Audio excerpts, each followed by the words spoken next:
Hi friends, சிறகடைக்கு ஆசை serial இனி வரப்போகிற எபிசோட்ஸ்க்கு அனுப்புறமா தான் இந்த வீடியோவில் பார்க்க போகிறோம். வாங்க ஃப்ரெண்ட்ஸ் பார்க்கலாம். இப்போ இங்கே மீனா வந்து பார்த்திங்க அப்படின்னா பார்வதியோட வீட்டுக்கு பூ கொடுக்க போயிருக்காங்க. அப்போ நம்ம சிவன் எதனை கதையை நம்ம வீடியோவாக பேசிகிட்டு இருக்காங்க. பார்வதி வந்துட்டு இதை அவங்க ரெகுலராக பண்ணிகிட்டு இருக்காங்க. கொஞ்ச நாளாகவே நல்ல இன்கம் வருது அப்படின்றதுக்காக. ஸோ இப்போ வந்து அந்த கதை வந்து பார்த்திங்க அப்படின்னா மீனாவை குறிப்பிட்டு சொல்கிற மாதிரி இருக்குது. அதாவது பொய் சொல்லக்கூடாது அப்படின்னு வந்து அதில் வந்து அந்த கதையை வந்து சொல்லிட்டு இருக்காங்க. சின்ன பிள்ளைங்க பொய் சொல்லக்கூடாது. அது வந்து ஒரு முதல்ல ஒரு பொய் சொன்னால் அடுத்தடுத்து அதுக்கு போய் சொல்லிக்கிட்டே வர வேண்டியது வரும். ஒரு நாள் அது ரொம்ப பெரிய தப்பாக போய் முடியும். பிரச்சனை வர்றதுக்கு வாய்ப்பு இருக்குது. அதனால் ஆரம்பத்திலேயே பொய் சொல்கிறத நிறுத்திடணும், உண்மையை பேசணும் அப்படின்னு சொல்லிட்டு பார்வதி வந்து கதை சொல்கிறாங்க. அந்த கதை மீனாவை குறிப்பிட்டு சொல்கிற மாதிரி இருக்குது. இதை நினச்சி மீனா ரொம்ப ஃபீல் பண்ணி நின்றுட்டுருக்காங்க. ஸோ என்னைக்கு வந்து ரோகிணியோட விஷயம் மீனாவுக்கு தெரிய வந்ததோ அன்னியிலிருந்து அடுத்தடுத்து மீனாவை குறிப்பிட்டு சொல்கிற மாதிரியே எல்லா விஷயங்களுமே வந்து நடந்துட்டுருக்கு. ஸோ வந்து அவங்க உண்மையை சொல்லணும் அப்படின்றதுக்காக காலம் வந்து உணர்த்திக்கிட்டே வருது. மீனாவோட மனசாட்சிக்கு உறுத்திக்கிட்டு மீனா அந்த விஷயத்தை யார்கிட்டையும் சொல்லாமல் இதனால் முத்துக்கூடையே சண்டை போட்டுட்டு அவங்களுடைய அம்மா வீட்டில் போய் உட்காந்துட்ருக்காங்க. அப்போது அந்த விஷயத்த கேட்டுட்டு போனதுலேருந்து கூட மீனாவுக்கு வந்து அது ரொம்ப மனசு உறுத்தலாகவே இருக்குது. அப்போ வந்து பார்த்திங்க அப்படின்னா நம்ம வித்யா வந்து பார்த்திங்க அப்படின்னா மீனாவுக்கு ஃபோன் பண்ணி பூ கொண்டு வர சொல்கிறாங்க. ஸோ அப்போ வந்து பார்த்திங்க அப்படின்னா அதாவது முருகன் வந்து பூ வாங்கிட்டு வருதுல அப்படின்னு அவங்க 2 பேரும் வீட்டுக்குள்ளே சண்டை போடுறாங்க. அப்போது பேசாமல் நீ ஏன் முத்துவோட ஒய்ஃப் மீனா இருக்காங்களா அவங்கள ரெகுலராக நீ பூ கொண்டு சொல்லக்கூடாது. நானே வந்து உனக்கு வந்து டெய்லியும் அங்கங்கே அலைஞ்சு பூ வாங்கிட்டு வரதை விட எனக்கு வேலை இருக்கும், அவங்களே ரெகுலராக பூ கொண்டு வந்து கொடுக்கட்டுமே, நான் வந்து அதுக்கு காசு கொடுத்துட்றேனே அப்படின்னு சொல்லிட்டு முருகன் சொல்கிறாரு வித்யா கிட்ட. அதனால் சரி இதுவும் நல்ல ஐடியாவாக தான் இருக்குது, மீனாவுக்கும் லாபம் கிடைச்ச மாதிரி இருக்கும், நாம் ஏன் அவங்கக்கிட்ட பூ வாங்கணும் அப்படின்னு சொல்லிட்டு வித்யா வந்து ஃபோன் பண்ணுறாங்க. அது மட்டும் இல்லாமல் எனக்கு என்ன கல்யாணம் 60 வயசு ஆகிடுச்சா, நான் இப்போ தான் நான் 1 மாதம் கூட ஆகலை, அதுக்குள்ளேயே என்ன சலிச்சு போயிடுச்சா என்ன, தினமும் நான் பூ வைப்பேன் புது பொண்ணு அப்படின்னு சொல்லிட்டு தான் வித்யாவும் முருகனும் ஒருத்தருக்கு சண்டை போட்டுக்கிட்டு இப்படி வந்து மீனாவுக்கு ஃபோன் பண்ணுறாங்க. அப்போ மீனா ஃபோன் எடுத்து ஹலோ சொல்லுங்கள் வித்யா எப்படி இருக்கீங்க அப்படின்னு சொல்லிட்டு, நான் நல்லா இருக்கேன் மீனா, ஆமாம் நீங்கள் எங்கே இருக்கீங்க அப்படின்னு, இப்போ தான் ஒரு பூ டெலிவரி கொடுத்துட்டு கிளம்பிட்டுருக்காங்க அப்படின்னு சொல்லிட்டு, அப்படியா மீனா, இல்லை நீங்கள் ரெகுலராக என்னுடைய வீட்டுக்கும் பூ கொண்டு வர முடியும் உங்களை கேட்கலான்னு தான் நான் ஃபோன் பண்ணேன் அப்படின்னு சொல்லிட்டு, என்ன சொல்கிறீங்க உண்மையிலேவா அப்படின்னு. ஆமாம், எனக்கு முருகன் அடிக்கடிக்கு கடையிலேருந்து பூ வாங்கிட்டு வர டிலே ஆகுது, அதனால தான் முருகன் உங்ககிட்ட சொன்னார் ரெகுலராக நீங்களே பூ கொண்டு வந்து கொடுத்துட்டீங்க அப்படின்னா தலைக்கும் சாமிக்கும் சேர்த்தே கொண்டு வந்துருங்க மீனா, நான் உங்களுக்கு கொடுத்துட்றேன் அப்படின்னு சொல்லிட்டு, இதில் என்ன இருக்குது வித்யா கொண்டு வந்துட்டா போச்சு அப்படின்னு சொல்லிட்டு மீனா சொல்லிட்டு இருக்காங்க. சரி மீனா இப்போ கொண்டு வரீங்களா இல்லை பிஸியாக இருக்கீங்களா அப்படின்னு. இல்லை நான் கொண்டு வரேன், எத்தனை முளை பூ வேணும்னு மட்டும் சொல்லுங்கள் அப்படின்னு சொல்கிறாங்க. மொத்தமாக ஒரு 5 முளை பூ கொடுத்துருங்க டேரமோ அப்படின்னு சொல்கிறாங்க. அதுக்கப்புறம் ஃபோனை கட் பண்ணதுக்கப்புறமா மீனாவும் பூ கொண்டுட்டு வித்யாவோட வீட்டுக்கு போயிட்டுருக்காங்க. ஸோ அப்போ இங்கே முருகன் வந்துட்டு ஆமாம் எதுக்கு 5 முளை பூ, பின்னாடி திரும்ப உன்னோட முடிக்கு 2 முழமே அதிகமே அப்படின்னு சொல்லிட்டு, லூசு காது கேட்டுச்சா இல்லையா, நான் சாமிக்கும் எனக்கும் சேர்த்து தான் கொண்டு வர சொன்னேன், ஏன் நான் 5 முளை பூ வைக்கக்கூடாதா, ஓ கல்யாணம் ஆகி 1 வாரத்திலே உனக்கு 5 முளை பூ வாங்கி கொடுக்கறது சலிப்பாயிடுச்சா, லவ் பண்ணுற போது எப்படியெல்லாம் பேசுனேன் அப்படின்னு சொல்லி இவங்க ஒருத்தர் திரும்பவும் பயங்கரமாக சண்டை போட ஆரம்பிச்சிடுறாங்க. முத்து எவ்வளோ சொன்னதுக்கப்புறமா கூட அப்போ மீனா பூ கொண்டு வராங்க. அப்போது மீனா போகட்டும் அப்புறம் உங்களுக்கு இருக்குது அப்படின்னு முருகன் சொல்லிட்டு உள்ளே வாங்க அப்படின்னு சொல்லிட்டு மீனாவை கூப்பிடுறாங்க. உட்காருங்க காஃபி கொண்டாரு அப்படின்னு, இருக்கட்டும் பரவாயில்ல அப்படின்னு சொல்லிட்டு, சரி கொடுங்க மீனா பூ அப்படின்னு சொல்லிட்டு பூ மீனா வந்து அது கட் பண்ணி வித்யா வந்து கொஞ்சம் தலையில் வச்சுக்கிட்டு அதுக்கப்புறமா இருங்க மீனா நான் சாமி போட்டுட்டு வந்துடுறேன் அப்படின்னு அவங்க போய் முதல்ல கொஞ்சமாக கட் பண்ணி சாமி போட்டுட்டு வந்ததுக்கப்புறமா மீனா வந்து உட்காந்துக்கிட்டு அவங்களுடைய கல்யாணம் ஆன ஃபோட்டோஸ்லாம் பார்த்துட்டு இருக்காங்க. அப்போ வந்துட்டு சொல்லுங்கள் மீனா அப்புறம் என்ன பண்ணுறீங்க அப்படின்னு சொல்லிட்டு, நீங்கள் தான் சொல்லணும், நீங்கள் தான் புது கல்யாணம் ஆகிருக்கு எப்படி இருக்கீங்க அப்படின்னு. அதுவா மீனா ஏன்னு எனக்கு எப்படின்னு சொல்ல தெரியல மீனா, லவ் பண்ணுறப்போ நல்லா இருக்கும்னு லவ்வை சேர்த்து வச்சு நீங்கள் லவ் பண்ணதுக்கப்புறம் கல்யாணம் ஆனால் எப்படி இருக்கும்னு அனுபவத்தில் கொஞ்சம் சொல்லியிருக்கலாம்ல, தெரியாதனமாக வந்து மாட்டிக்கிட்டேன் போல இருக்குது அப்படின்ற மாதிரி வித்யா பேசவும், என்ன இப்படி பேசுகிறீங்க கல்யாணம் எனக்கு கொஞ்ச நாளே அப்படின்னு மீனா சொல்கிறாங்க. இல்லை ஒன்றும் இல்லை சொல்லுங்க அப்படின்னு வித்யா சொல்கிறாங்க. அப்போ மீனா இருந்துக்கிட்டு இதெல்லாம் ஹஸ்பண்ட் அண்ட் ஒய்ஃப்குள்ளே சாதாரணமாக வர பிரச்சனைகள் தான், ஒருத்தருக்கு விட்டு கொடுத்து போனால் எல்லாமே சரியாக போயிடும், நீங்கள் இதை பற்றிலாம் கவலைப்படாதீங்க வித்யா அப்படின்னு எல்லாம் போகிற போக்கில் சரியாயிடும். நாள் ஆக ஆக நீங்கள் ஒருத்தருக்கு ஒருத்தர் புரிஞ்சிக்க ஆரம்பிப்பீங்க. இப்போவே சண்டை போட்டு ஒருத்தருக்கு ஒருத்தர் புரியாமல் அவசரப்பட்டு எந்த ஒரு முடிவையும் எடுத்துடக்கூடாது அப்படின்னு மீனா வித்யாவுக்கு அட்வைஸ் பண்ணுறாங்க. பரவாயில்லையே மீனா, நீங்கள் நல்லாவே வந்து வாழ்க்கையை பற்றி புரிஞ்சு வச்சுருக்கீங்க, உண்மையிலே நீங்கள் ரொம்ப கிரேட் அப்படின்னு சொல்கிறாங்க. அதுக்கப்புறம் சரி, அப்புறம் முத்து என்ன பண்ணுறாரு அப்படின்னு சொல்லிட்டு, ஆமாம் முத்து என்ன பண்ணிட்டாரு, அன்றைக்கி ஒரு நாள் நான் வந்துட்டு எங்களுக்கு வந்துட்டு கொடைக்கானலுக்கு அதாவது சாரி எங்களுக்கு வந்து எங்கே போகிறதா ஹனிமூனுக்கு அப்படின்னு தெரியாத இருந்தப்போ எங்கள் 2 பேருக்குள்ள ஒரு சின்ன குழப்பம். அதனால் நான் போயிட்டு அங்கே போயிட்டு முத்துக்கிட்ட பயங்கரமாக புலம்பிகிட்டு இருக்கும்போது முத்து வந்து எனக்கு எடுத்து சொல்லி எங்கள் 2 பேருக்குள்ளே சண்டை வராத மாதிரி அங்கே ஒரு 3 நாள் இங்கே ஒரு 3 நாள் அப்படின்னு சொல்லிட்டு வந்தார் அப்படின்னு அவர் பேசிகிட்டு இருக்கும்போது, நீங்கள் பேசிகிட்டு இருங்க நான் காஃபி கொண்டு வரேன் அப்படின்னு மீனாவுக்கு கொண்டு வரதுக்காக வித்யா எழுந்து போயிடுறாங்க. ஆமாம் சிஸ்டர், அப்போ முத்து தான் அந்த பிரச்சனையை சரி பண்ணி வச்சாரு. அன்னைக்கு நான் ஃபுல்லாக குடிச்சிட்டு இருந்தேன். இவளால் கல்யாணம் ஆனதில் ஏன் இப்படி உங்ககிட்ட வித்யா கேட்ட கேள்வியை தான் முத்துக்கிட்டேயும் நானும் கேட்டு பயங்கரமாக குடிச்சிட்டு இருந்தேன். அப்போது நான் குடித்து ஃபுல்லாக முடிச்சதுக்கப்புறமா கொஞ்சோண்டு இருந்ததை அவர் வாங்கி குடிச்சிட்டு வீட்டுக்கு வந்து கிளம்பிட்டாரு. எனக்கு அட்வைஸ் பண்ணி எங்கள் 2 பேருக்குள்ளே சண்டை வராமல் சேர்த்து வச்சார் முத்து. உண்மையிலே கிரேட் தான். அப்படிப்பட்ட ஒருத்தரை நீங்கள் நல்லாவே புரிஞ்சு வச்சுருக்கீங்க. சொல்லப்போனால் உங்களுக்கும் முத்துவும் எப்பயுமே சண்டையே வராது போல இருக்குது அப்படின்னு முருகன் சொல்லிட்டுருக்காரு. அப்போ தான் வித்யா வராங்க. கரெக்டாக சொன்னீங்க முருகன், மீனாவுக்கும் முத்துவுக்கும் எப்பயுமே சண்டை வராது. அப்படியே வந்தாலையும் அவங்களுக்குள்ளேயே அதை பேசி மீனாவே சரி பண்ணிடுவாங்க. முத்து தான் சண்டை போட்டாலையும் போடுவாரே தவிர மீனா எல்லாத்தையும் சரி பண்ணிடுவாங்க. ஏன்னா அவங்க அந்த அளவுக்கு முத்துவையும் புரிஞ்சு வச்சுருக்காங்க அப்படின்னு சொல்லிட்டு சொல்கிறாங்க. ஸோ சரி, காஃபி குடிங்க மீனா அப்படின்னு காஃபி குடிச்சிட்டு அப்பவும் அந்த விஷயத்தை பற்றியே நினச்சி பார்க்குறாங்க.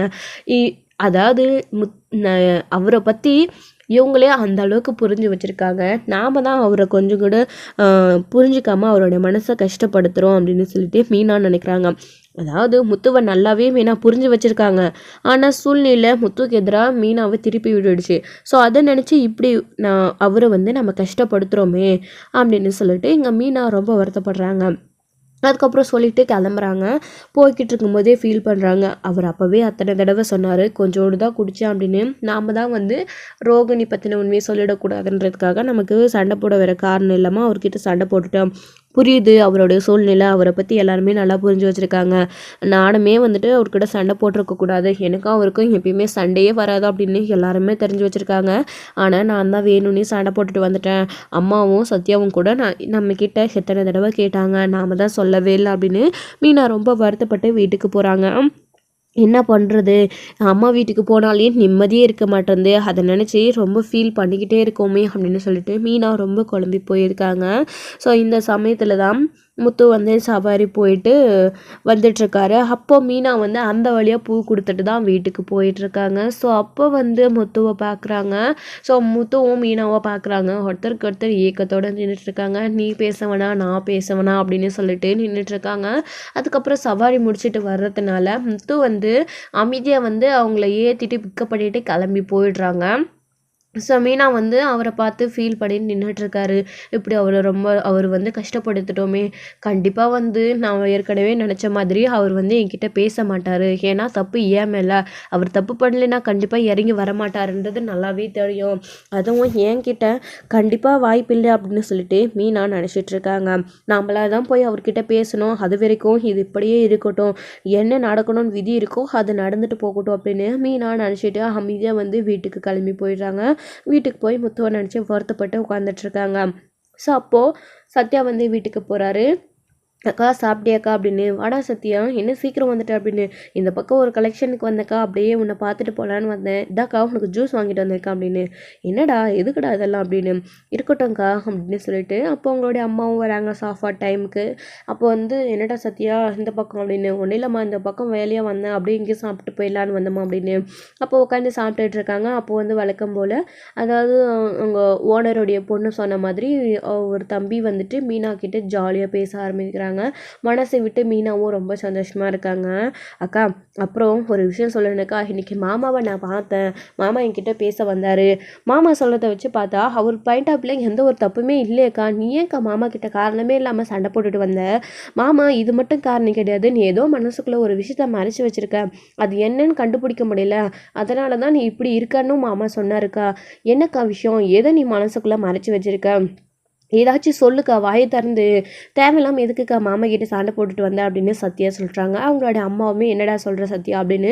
ஆமாம்மா இன்னைக்கு மாமாவை பார்த்து நான் பேசினேன் அப்படின்னு சொல்லிட்டு. என்னடி மாப்பிள்ளை மேலே தப்பு இல்லைன்னா அப்போ நீ என்ன பண்ண அப்படின்னு சொல்லிட்டு. நான் எதுவுமே பண்ணலம்மா அப்படின்னு மீனா ரொம்ப வருத்தப்பட்டு நடந்த விஷயங்கள், இன்றைக்கி நடந்த விஷயங்கள் எல்லாத்தையுமே யோசிச்சுட்ருக்காங்க. யோசிச்சு பார்த்துட்டு அப்போது வந்துட்டு ஆமா இது வரைக்கும் இந்த விஷயத்த யாருக்கிட்டையுமே சொல்லாமல் என்னோடய மனசுக்குள்ளேயே புதைச்சி வச்சுட்டு ரொம்ப பாரமாக இருக்குது எனக்கு. இதனால தான் நான் கோவப்பட்டு அவர்கிட்ட சண்டையும் போட்டுட்டு வந்தேன். இதுக்கு காரணம் இதுதான் அப்படின்னு மீனா வந்து எல்லா விஷயங்களையுமே சொல்லிடுறாங்க. சொன்ன உடனே இந்த விஷயத்த கேட்டு மீனாவுடைய அம்மாவும் சத்யாவும் பயங்கர ஷாக் ஆகிடுறாங்க. என்னக்கா சொல்கிற நீ அப்படின்னு சொல்லிட்டு. ஆமாண்ணா சத்யா, இந்த விஷயத்தினால தான் உண்மையை எங்கே நான் சொல்லிடுவனோ என்ன அறியாமலோ அப்படின்னு தான் நான் அவர்கிட்ட சண்டை போடுற மாதிரி சண்டை போட்டுட்டு இங்கே வந்துட்டேன். இங்கே வந்தாலாச்சும் கொஞ்சம் நிம்மதியாக இருக்கலாம் அப்படின்னு நினச்சேன். ஆனால் இங்கே வந்தாலும் என்னால் நிம்மதியாக இருக்க முடியலை. எங்கே போனாலும் அந்த விஷயம் என்னை தோர்த்திக்கிட்டே வருது அப்படின்னு சொல்லிட்டு மீனா சொல்கிறாங்க. நான் பண்ணுறது தப்புன்னு எனக்கு ஒவ்வொரு விஷயமும் நடக்கிற விஷயம் எல்லாமே என்னை உணர்த்திக்கிட்டே இருக்குது அப்படின்னு மீனா சொல்லிக்கிட்டே இருக்காங்க. இதை நினச்சி அவங்களுடைய அம்மாவும் உன்னோடைய சூழ்நிலை புரியுது மீனா, ஆனால் அதுக்காக நீ மாப்பிள்ளை கூட சண்டை போடுறது ரொம்ப பெரிய தப்பு. அதை தான் நீ கற்றுக்கிட்ட பாடத்துலேருந்தே நான் உனக்கு ஒன்று சொல்கிறேன், நல்லா கேட்டுக்கோ. நீ வந்து அடுத்தவங்களுக்காக யோசிச்சு உன்னோடைய வாழ்க்கையே மாப்பிள்ளையே நீ ஏன் கஷ்டப்படுத்துகிற?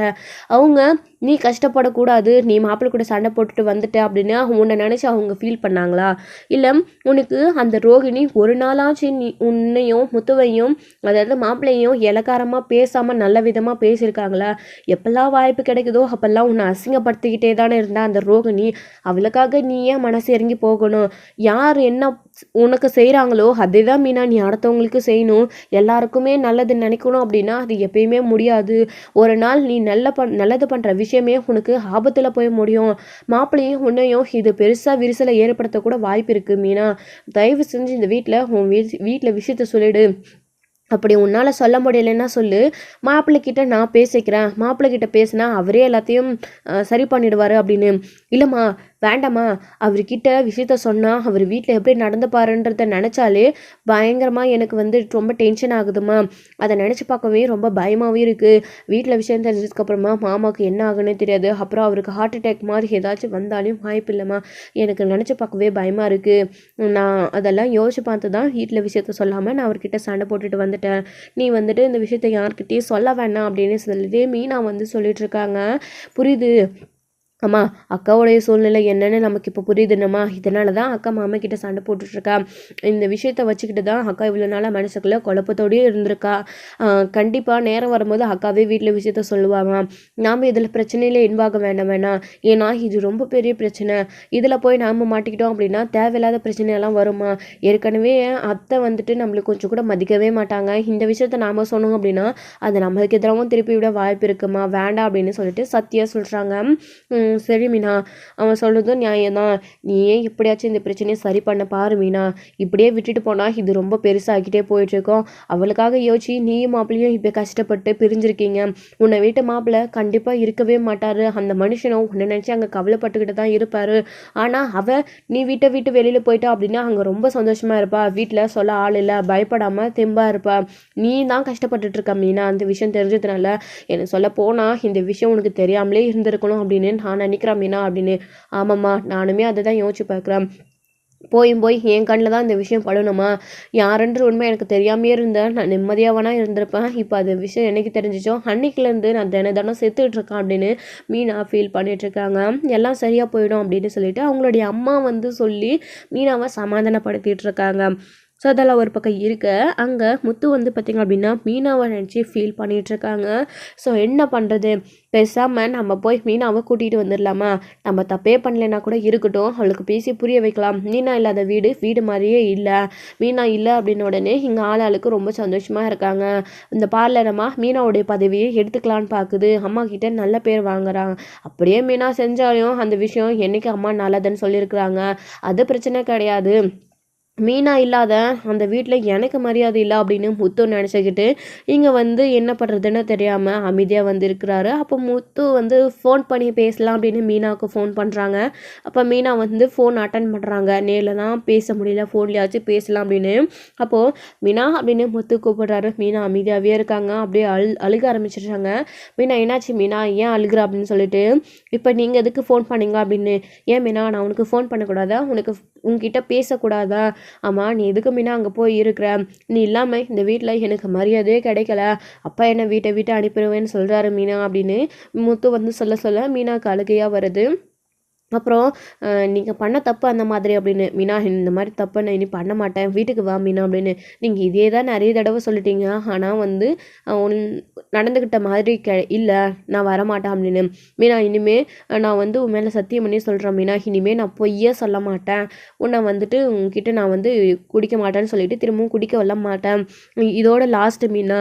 அப்படி நீ நான் திரும்பவும் குடிச்சிட்டு வந்தேன்னா நீ என்ன தண்டனை வேணாலும் கொடு, நான் ஏற்றுக்க தயாராக இருக்கேன், நீ வீட்டுக்கு வா மீனா.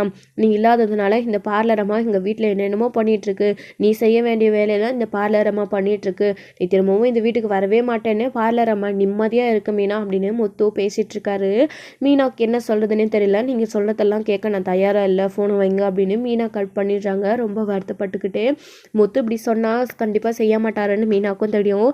ஆனால் வந்துட்டு அங்கே வந்தால் விஷயம் வெளியே தெரிஞ்சிடும் அப்படின்னு பயந்துக்கிட்டு மீனா ஃபோனை கட் பண்ணிடுறாங்க. அதுக்கப்புறம் இவ்வளோ நம்ம இறங்கி பேசினதுக்கப்புறமா அவள் ஃபோன் கட் பண்ணிட்டால, இதுக்கப்புறம் நம்ம அவளுக்கு ஃபோனும் பண்ணக்கூடாது, நம்ம அவகிட்ட பேசவும் கூடாது, அவள் எப்படி வேணாலும் இருந்துட்டு போகட்டும், அவளாக திரும்பி வரட்டும் அப்படின்னு முத்து வந்து கோவப்பட்டு ஃபோனை வந்து கட் பண்ணிவிட்டு அவரும் வேலையை பார்த்துட்டு போயிடுறாரு.